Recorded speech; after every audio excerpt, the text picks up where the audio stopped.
हमारा question number 3 है, what is cost accounting? Cost accounting is the process of accounting for cost which begins with the incurrence of cost and ends with the control of cost. Cost accounting का मतलब होता है cost को account करने की process को cost accounting कहते हैं। मैं एक बार फिर से बोल रहा हूँ, आप ध्यान से सुनेंगे। कॉस्ट को अकाउंट करने की प्रोसेस को कॉस्ट अकाउंटिंग कहते हैं। मतलब कॉस्ट अकाउंटिंग के अंदर हम अपनी कॉस्ट की अकाउंटिंग करते हैं, उस अकाउंटिंग करने की प्रोसेस को कॉस्ट अकाउंटिंग कहा जाता है। हमारे सब्जेक्ट का नाम है कॉस्ट अकाउंटिंग। कॉस्ट अकाउंटिंग हमारी कहाँ से स्टार्ट होती है? कॉस्ट अकाउंटिंग हमारी वहीं से स्टार्ट हो जाती है जब जो है आपका खर्चा होता है। Begins with the incurrence of cost.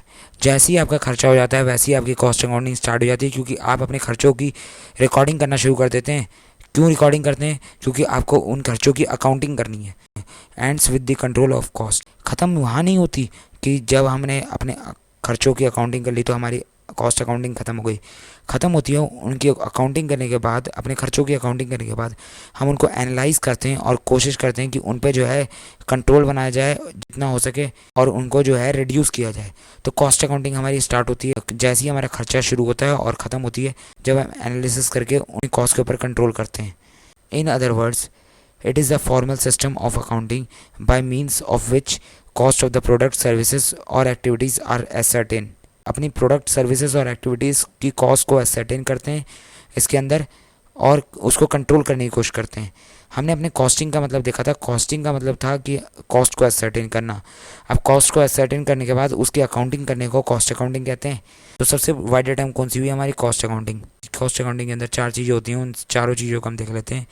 Cost accounting impresses collecting, classifying, recording, allocating and analysing of cost. Cost accounting के अंदर जो है हम कॉस्ट के डाटा को कलेक्ट करते हैं, उनको क्लासीफाई करते हैं अलग अलग ग्रुप्स में, उनको उसकी रिकॉर्डिंग करते हैं, एलोकेटिंग करते हैं और एनालाइजिंग करते हैं कॉस्ट को। उसके बाद हम क्या करते हैं? प्रिपरेशन करते हैं periodical statement and reports for ascertaining and controlling cost.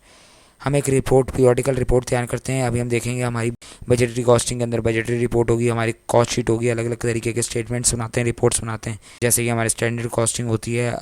हम आगे के अपने चैप्टरों में इन्हीं सब के बारे में पढ़ेंगे, इन्हीं सब को बनाना सीखेंगे, हमारी रिपोर्ट्स को बनाना सीखेंगे for ascertaining and controlling cost. यह सब हम क्यों बनाते हैं? ताकि जो हम कॉस्ट को एसरटेन कर सकें और उस पर कंट्रोल कर सकें। एप्लीकेशन करते हैं अपने कॉस्ट कंट्रोल मेथड। कई सारे हमारे कॉस्ट कंट्रोल मेथड्स होते हैं, उसको अप्लाई करते हैं कॉस्ट अकाउंटिंग के अंदर और एसरटेनमेंट करते हैं और profitability of activities carried out और प्लान्ड। कॉस्ट की अकाउंटिंग करने के बाद जो है एक रीजनेबल प्रॉफिट जो है उसके अंदर ऐड ऑन करते हैं और उसके बाद उसका फाइनल सेल प्राइस निकालते हैं। कॉस्ट अकाउंटिंग क्लियर हो गया होगा। हम अपना नेक्स्ट क्वेश्चन देखते हैं। Question number 4, explain the objective of cost accounting.